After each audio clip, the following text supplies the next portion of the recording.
बच्ची मावशीने ते 2 ग्रॅमचे दागिने दाखवले तेव्हा तर 5 वरच धरण बसली होती माझी. नाही नाही, एवढं काय घाबरायचं कारण नाहीये. दागिन्यांसारखे दागिने असतात. तुमच्या एकही गोष्ट लक्षात राहत नाही ना, ह्याचा राग येतो मला. बच्ची मावशींना चोराचं घर माहितीये.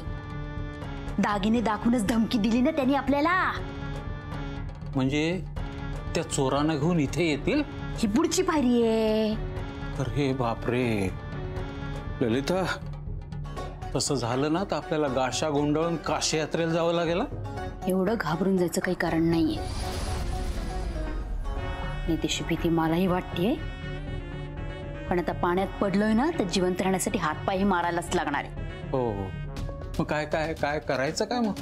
बच्ची मावशीने मला दागिने दाखवले ना तर मी ही दागिन्यांची जादू करते. कुठल्या दागिन्यांची?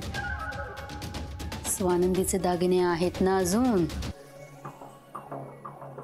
त्या स्वानंदीने माझी झोप उडवली आणि तिच्या त्या बच्ची मावशीने दागिने दाखवून मला धमकी दिली.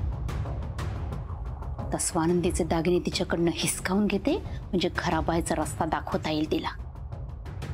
मग सगळ्यांची झोप उडेल. मग कुणी धमकी देण्याचा प्रश्नच उद्भवत नाही.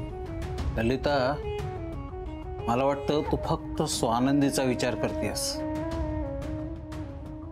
निलिमाला विसरू नकोस.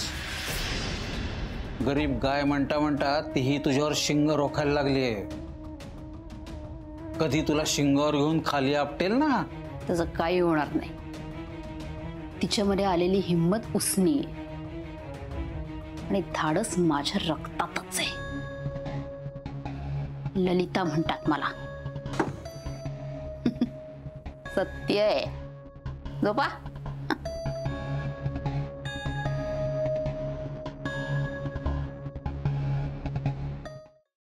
थँक्यू सो मच बाबा.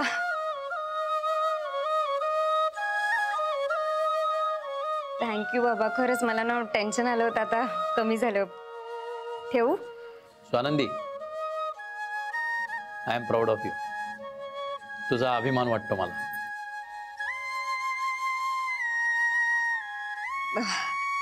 बाय बाबा. हा ठेव. हा चला. अरे आई. काय बाबांशी बोलणं चाललं होतं? हो. आणि थँक्स कशासाठी म्हणत होतेस?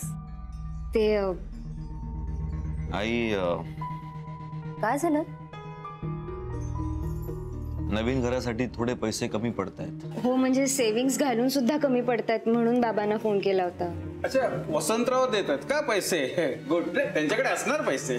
बाबा, त्यांच्याकडे असणारच पैसा, पण त्यांनी लग्नात सगळं केलंय ऑलरेडी. दागिने केलेत आणि तेच दागिने आता आम्ही विकणार आहोत घरासाठी.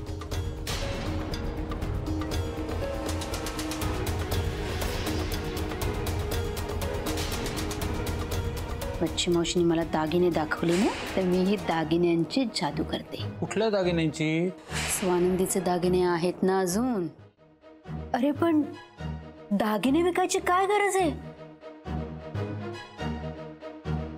आणि मलाही तेच वाटतंय.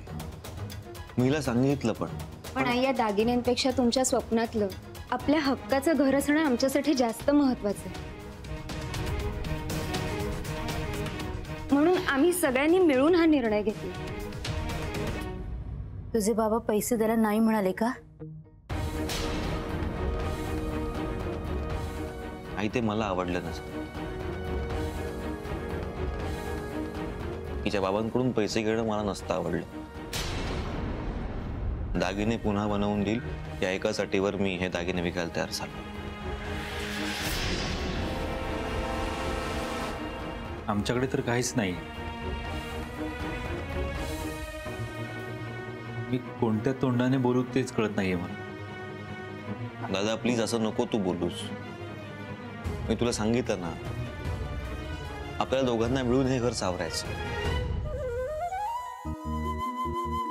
आणि काही नाही असं कसं म्हणतोस तू दिलेस की 20,000 रुपये घर कर्जाचे. हो. नर्सरी आता कुठे सुरू झाली आहे. तसं नाही दनियल. निरंजनला काय म्हणायचं ते चांगलंच कळतंय मला. आमचेही हात रिकामी आहेत. पदरात पैसा नाही. कुठल्या तोंडाने सांगू मी तिला की दागिने विकू नको. प्लीज तुम्ही असं वाटून घेऊ नका. यांच्या स्वाभिमानाच्या पुढे मला ह्या दागिन्यांची खरंच काही किंमत नाही. म्हणून पण तरी तुम्हाला हे सगळं चुकीचं वाटत असेल ना, मी नाही विकणार दागिने. तसं नाहीये बाळा. तू करतेस ते बरोबरच करतेस. तुझ्या जागी ललिता असते ना तर तिने हेच केलं असतं.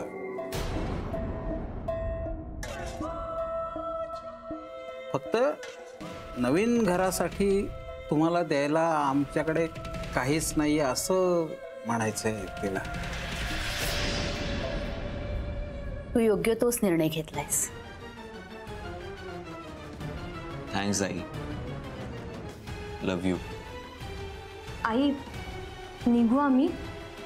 इथे सगळं तयार आहे आणि बाळूदादा आहेत. हो, निघा.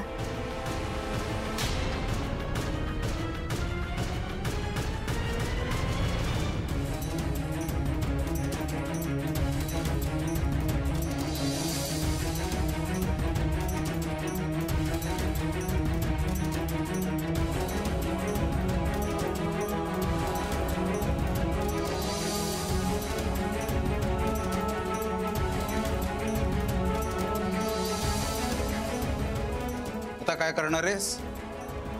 तिचे दागिने होते तेही गेले. तिचे दागिने होते म्हणून तिला घरात टिकू दिलंय मी. आता निरोपाचा नारळ कधीही हातात ठेवता येईल तिच्या.